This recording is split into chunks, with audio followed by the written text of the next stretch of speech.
Hi guys! Another day, another mini vlog. Hi guys! At ngayong araw ko na nga pala mga ka-DM na voiceover itong mga kaganapan ko nakarang araw kasi sobrang busy ko nga pala. Kaya ngayong araw samahan nyo nga pala ko muna sa aking mga kaganapan. So bali pagkagising ko nga po pala, inayos ko nga po pala yung aking kama at syempre babangon na nga pala ako at lumabas nga pala sa bahay at nagilamos na rin nga pala mga ka-DM.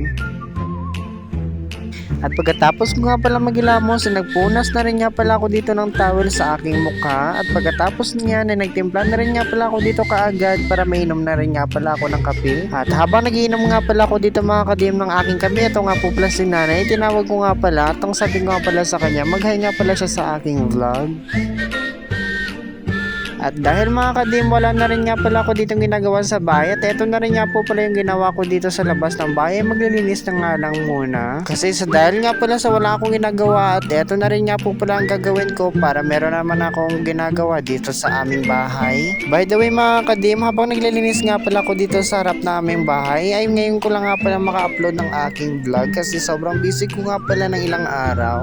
Kaya sa mga nagsishare nga pala ng aking video, ngayon ko lang nga pala kayo sa shoutout ulit kasi sobrang busy ko nga sabi ko. Sa mga gusto nga po pala magpa-shoutout nga pala sa aking next vlog, ay share nyo lang nga pala itong aking video.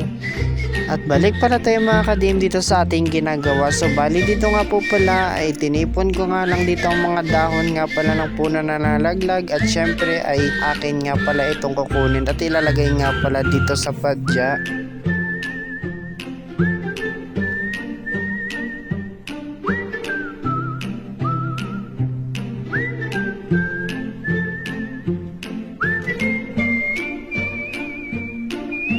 At bali dito nga pala mga ka-DM, pagkatapos ko nga pala maglinis dito at dito ko na rin nga po pala nilagay sa initan kasi hindi ko nga pala nilagay doon sa aming basuran kasi sobrang basa pa nga pala ng mga dahon. At kung ilalagay ko nga pala doon sa aming basuran at marami nga pala dito mga manok na iuukayin nga pala ulit. At syempre mga ka-DM, pagkatapos ko nga po pala maglinis, ito nga po pala yung aking mga melaloni na tanim ay ilalagay ko nga pala dito sa aking pot. Kasi ito nga po pala yung aking melaloni na tanim ay galing nga pala doon sa mother plant niya at medyo malaki na rin nga pala ito at ready nga rin nga pala ito ilalagay nga pala sa ibang pot. At by the way mga ka-DM, ito nga po pala ay dalawa nga pala ditong ginating ko nga pala nanggaling nga pala dito sa mother plant niya. At sinimulan ko na rin nga po pala dito ang pagtatanim nga pala sa aking mga melaloni nga pala dito sa pot. So bali dito nga po pala ay kinuha ko na rin nga pala dito ang medyo malaki nga palang gamot niya mga ka-DM. By the way nga pala, year back 2019 nga po pala, pandemic time nga, ay isa nga pala ako sa plant dito kasi nagbebenta nga pala ako ng mga tanim nga pala ng rare plant. By the way mga ka-DM, yung kasama ko nga pala nagbebenta nga pala ng mga tanim ay kumaring Helen ninyo. Kasi nga po pala ay siya nga po pala ay nagtatanim rin nga po pala ng mga halaman at isa nga pala siyang plantita. By the way mga ka-DM, pagdating nga po pala sa mga tanim ay marami nga palang alam ang kumaring Helen ninyo.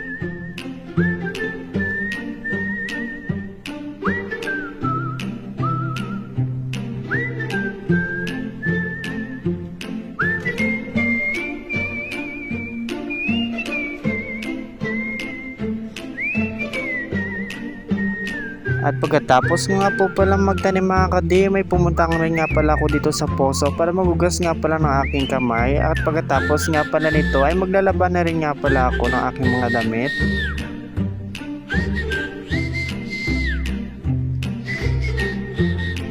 At pagkatapos nga po pala mga ka-DM dito magugas ng aking kamay at magigib nga pala ng tubig, ako nga po pala ay bibili nga pala ng aking mga sabong panglaba nga pala sa aking mga damit.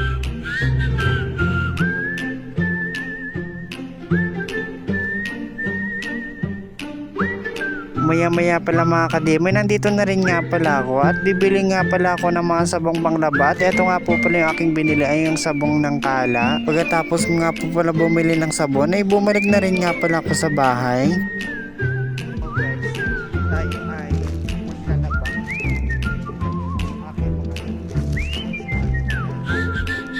At pagkarating ko na rin nga po pala dito sa bahay, nilagyan ko na rin nga po pala dito yung aking mga damit ng tubig para babasahin nga pala itong mga damit ko.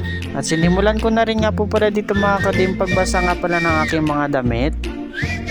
At dito nga po pala mga ka-DM ay tapos na rin nga pala dito ako sa pagbabasa nga pala ng aking mga damit.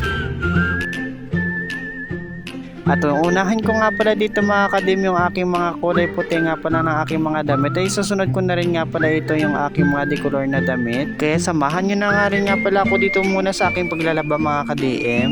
At sinimulan ko na rin nga po pala dito mga ka-DM paglalaba nga pala dito sa kulay puti nga pala ng aking mga damit. At pagkatapos ko naman maglaba nga pala mga kadim sa aking mga kulay puti nga pala ng mga damit ay sinunod ko na rin nga pala dito yung aking mga decolor na damit. Bali isang balde nga lang yung aking mga damit na nilalaban mga ka-DM at tapos na rin nga pala ako dito sa paglalaba. Kaya inilagay ko na rin nga po pala dito yung mga sabon nga pala sa balde. At pumunta na rin nga pala ako dito sa poso kasi dito nga pala ako magbabanaw nga pala ng aking mga nilabhan.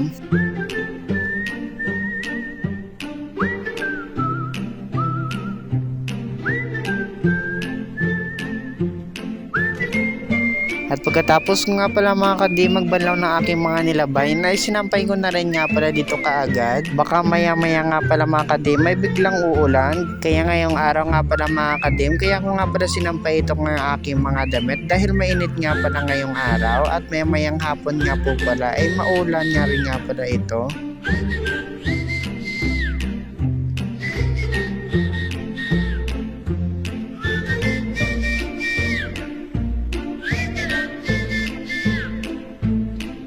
By the way mga ka-DM, ay dito ko na rin nga po pala tatapusin yung aking vlog at maraming salamat nga po pala sa inyong panonood nga pala ng aking videos. Bye bye!